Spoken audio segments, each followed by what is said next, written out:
নামুন এবং বাংলাদেশের অলিগলি রাস্তাঘাটে একটু হেঁটে দেখেন। বাংলাদেশকে আগে চিনেন যে এখানে তাদের সর্বোচ্চ নেতা এসে ঘোষণা দিয়েছেন তারা ইপিজেড নির্মাণ করতে চান। 2000 সাল থেকে ইপিজেড আছে সেটা তিনি জানেন না। যদি আগামী মাসে নির্বাচনের পরে 1000 টাকা চাঁদা দিতে হয় ওইটার হিসাব আজকে থেকেই করতে হবে, ওই টাকা আজকে থেকেই জমিয়ে রাখতে হবে।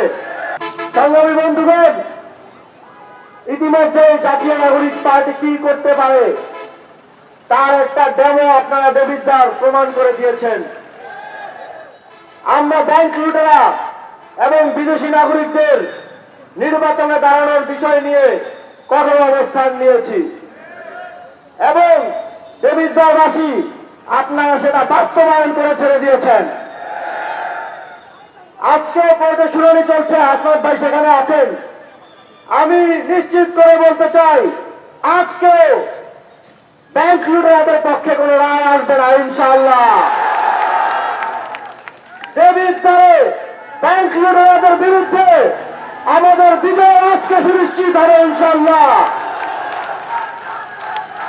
দেবিদ্বারে হাসনাত ভাইয়ের সাতক্ষীরার বিজয়ের মধ্য দিয়ে আমরা সারা বাংলাদেশে তাদেরকে একটা মেসেজ দিতে চাই যে তারা ব্যাংক লুটেরা এবং বিদেশি নাগরিকদের মনোনয়ন দেওয়ার মাধ্যমে নির্বাচনের আগেই একটি আসনে পরাজয় বরণ করেছে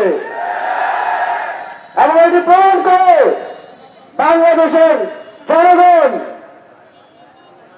তাদেরকে 12 তারিখ কি রায় দেবে। আমাদের নির্বাচন পরিচালনা কমিটির সেক্রেটারি বললেন যে এখানে তাদের সর্বোচ্চ নেতা এসে ঘোষণা দিয়েছেন তারা ইপিজেড নির্মাণ করতে চান, অথচ আমরা মাঝে মধ্যে শুনি যে তারা নাকি কোন গ্রামে কয়টা পুকুর আছে এটাও জানে, অথচ কুমিল্লার মতো একটা জেলায় 2000 সাল থেকে ইপিজেড আছে সেটা তিনি জানেন না। তাদের প্রতি আমাদের আহ্বান থাকবে, আপনারা 17 বছর লন্ডনে ছিলেন, আগে বাসের ভিতর থেকে নামুন এবং বাংলাদেশের অলিগলি রাস্তাঘাটে একটু হেঁটে দেখেন। বাংলাদেশকে আগে চিনেন, তারপরে আমরা ভরসা করতে পারবো যে আপনারা বাংলাদেশের জন্য কিছু করতে পারবেন কি পারবেন না। আমরা প্রত্যন্ত অঞ্চলের অলিগলি থেকে উঠে আসা নেতৃত্ব, আমরা মানুষকে ভয় দেখিয়ে নয়, মানুষের দরজায় দরজায় গিয়ে ম্যান্ডেট চাওয়া নেতৃত্ব। আমরা জুলাই গণঅভ্যুত্থানে বাংলাদেশের কোটি কোটি মানুষের অংশগ্রহণে শেখ হাসিনার মতো শক্তিশালী ফ্যাসিবাদকে বিতাড়িত করা নেতৃত্ব। আমরা তাদের মতো বিভিন্ন আজগুবে বক্তব্য, আজগুবে বিভিন্ন ফ্যান্টাসি টক দিয়ে বাংলাদেশের মানুষকে বিভ্রান্ত করতে চাই না। আমরা মাটি থেকে উঠে এসেছি, আমরা জানি মাটির মানুষের কি কি সমস্যা আছে, তার কি কি বাস্তববাদী সমাধান হতে পারে। আমরা দেখছি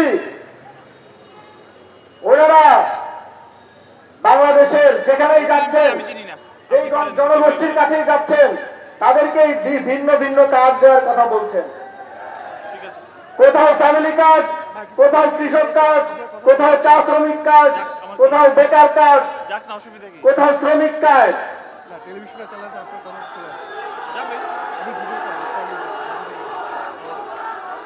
যেখানে পৃথিবী এত দূরে গিয়ে যাচ্ছে যে একটি স্মার্ট এনআইডি কার্ড আপনাদের সবার কাছে আছে। স্মার্ট কার্ডের মাধ্যমে সকল ধরনের নাগরিক সেবা, যে কৃষক তার কৃষকের সেবা ওই কার্ডের মাধ্যমে, যে শ্রমিক তার শ্রমিকের সেবা, তার পেনশন ওই কার্ডের মাধ্যমে নিশ্চিত করা সম্ভব। সেখানে শত শত কার্ড দিয়ে মানুষকে বিভ্রান্ত করার এক ধরনের পরিকল্পনা দেখছি আমরা। আপনারা তো কার্ড দিবেন বলছেন, একই সাথে এটাও আমাদেরকে বলে যান যে কার্ড নেওয়ার জন্য কত টাকা করে চাঁদা দিতে হবে।